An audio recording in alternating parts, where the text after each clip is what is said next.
કોઈ પણ ગ્રહ છે એ ગ્રહને બે પ્રકારની મુખ્ય ગતિ હોય છે. આપણે ભણીશું પૃથ્વીની આંતરિક સંરચના. વાત કરીએ પૃથ્વીની, ભાઈ પૃથ્વીનું નિર્માણ ક્યારે થયું? 13.7 અરબ વર્ષ પહેલા બ્રહ્માંડ છે, બ્રહ્માંડનું વિસ્તરણ સ્ટાર્ટ થાય છે કે નહીં? હા. જો આપણે એનસીઆરટી ભણતા હોય તો ધોરણ 11 અને એ ધોરણ 11 નું ચેપ્ટર નંબર 3 છે.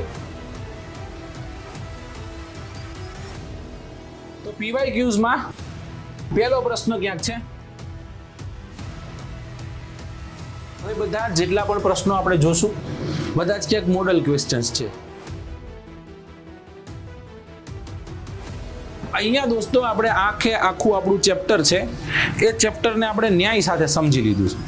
હવે આપણે એ ચેપ્ટરને ન્યાય સાથે લખવાનો પ્રયત્ન કરીએ. પૃથ્વીના આંતરિક ભાગો વિશે જાણકારી મેળવવા પ્રત્યક્ષ અને પરોક્ષ સ્ત્રોતોનો ઉપયોગ કરીએ.